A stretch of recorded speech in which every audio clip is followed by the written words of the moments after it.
Moonface and the Slippery Slip. The children clung to the top of the branches of the faraway tree, whilst the rabbits slid down a bit lower. They could still hear the enchanting music of Roundabout Land as it swung round overhead. "We'd better get home," said Joe in rather a quiet voice. "It's been just a bit too exciting." "Come on then," said Beth, beginning to climb down. "It will be easier to get down than it was to climb up." But Franny was very tired. She began to cry as she clung to her branch. She was the youngest and not as strong as Joe and Beth. "I shall fall," she wept. "I know I shall fall." Joe and Beth looked at one another in alarm. This would never do. There was such a long way to fall. "Dear Franny, you simply must try," said Joe gently. "We've got to get home safely." But Franny clung to her branch and wept great tears. The two rabbits looked at her most upset. One put his paw into her hand. "I'll help you," he said. But Franny wouldn't be helped. She was tired out and afraid of everything now. She wept so loudly that two birds nearly flew off in fright. "Hey there, what's the matter?" shouted the moon-faced person. "A fellow can't get any sleep at all with that awful noise going on." Franny stopped crying and looked at Moonface in surprise. "I'm crying because I'm frightened of climbing down the tree," she said. "I'm sorry I woke you up." Moonface beamed at her. "Have you got any toffee?" he asked. He liked the chewy sweet things to eat. "Toffee?" said everyone in surprise. "What do you want toffee for?" "To eat, of course," said Moonface. "I just thought if you had any toffee to give me, I'd let you slide down my slippery slip. You get down to the bottom very quickly that way, you know." "A slide all the way down the faraway tree?" cried Joe, hardly believing his ears. "Good gracious, whoever would have thought of that?" "I thought of it," said Moonface, beaming again just like a full moon. "I let people use it if they pay me toffee." "Oh," said the three children, and looked at one another in dismay, for none of them had any toffee. Then Joe shook his head. "We've no toffee," he said, "but I've a bar of chocolate, a bit squishy but quite nice." "Won't do," said Moonface. "I don't like chocolate. What about the rabbits? Haven't they got any toffee either?" The rabbits turned out their pockets. They had a very curious collection of things, but no toffee. "Sorry," said Moonface, and slammed his door shut. Franny began to cry again. Joe climbed down to the door and banged on it. "Hey, old Moonface," he shouted. "I'll bring you some lovely homemade toffee next time I'm up the tree, if you let us use your slippery slip."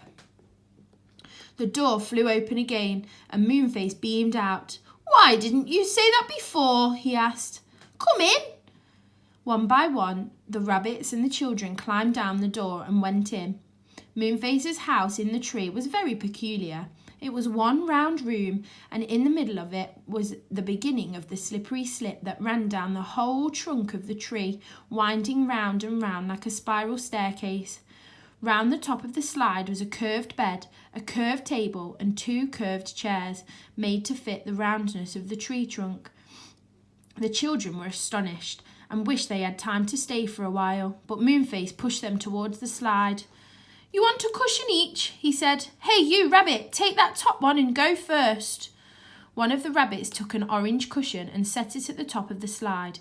He sat down on it, looking a little nervous. "Go on, hurry up," said Moonface. "You don't want to stay all night, do you?" He gave the rabbit a hard push, and the rabbit slid down the slippery slip at a tremendous pace, his whiskers and ears blown backwards. Joe thought it looked a lovely thing to do. He went next. He took a blue cushion, sat on it at the top of the slide and pushed off. Down he went on his cushion, his hair streaming backwards, round and round. And round went the slippery slip inside the enormous trunk of the old tree. It was quite dark and silent, and lasted a very long time, for the faraway tree was tremendously tall. Joe enjoyed every second. When he came to the bottom, his feet touched a sort of trapdoor in the trunk at the foot of the tree, and the trap flew open. Joe shot out and landed on a big tuft of green moss, which was grown there to make a soft landing place. He sat there, out of breath. Then he got up quickly, for he didn't want Beth or Franny landing on top of him. Beth went next. She flew down on a fat pink cushion, gasping for breath. She went so fast. Then Franny went on the green cushion, and then the other rabbit. One by one they shot out of the little trapdoor, which closed itself tightly as soon as the slider had gone through. They all sat on the ground, getting their breath and laughing, for it really was funny to shoot down inside a tree on a cushion. The rabbits stood up first. "We'd better be going," they said. "So pleased to have met you." They disappeared down the nearest burrow, and the children waved goodbye. Then Joe stood up. "Come on," he said. "We really must get home. Goodness knows what time it is." "Oh, what a lovely way of getting down the faraway tree that was," said Beth, jumping to her feet. "It was so quick." "I loved it," said Franny. "I'd like to climb up the tree every single day just so I could slide down that super slippery slip. But what do we do with the cushions?" At that moment, a red squirrel dressed in an old jumper came out of the hole in the trunk. "Cushions, please," he said. The children gathered them up and handed them to the squirrel one by one. They were getting quite used to hearing animals talk to them now. "Are you going to carry those cushions up the tree to Moonface?" asked Franny in wonder. The squirrel laughed. "Of course not," he said. "Moonface lets down a rope for them. Look, here it comes." A rope came slipping down between the branches. The squirrel caught the end of it and tied the bundle of cushions firmly onto the rope. He gave 3 tugs, and the rope swung upwards again, taking the cushions with it. "Good idea," said Joe, and then they all turned to go home, thinking as they walked of the strange and exciting things that had happened that day. They came to the ditch and jumped across. They went down the little lane through their little back gate. By the time they reached the cottage, they were ready to drop with tiredness. Their mother was still busy in the garden, and their father had not yet home. So, sleepily, Beth made them all some hot milk, which they took up to their rooms to drink while sitting in bed. "I'm not going up the faraway tree again," said Franny, lying down. "Well, I am," said Joe. "Don't forget, we promised old Moonface some homemade toffee. We can climb up to his house, give him the toffee, and then slide down that slippery slip again. We don't need to go into any land at the top of the tree."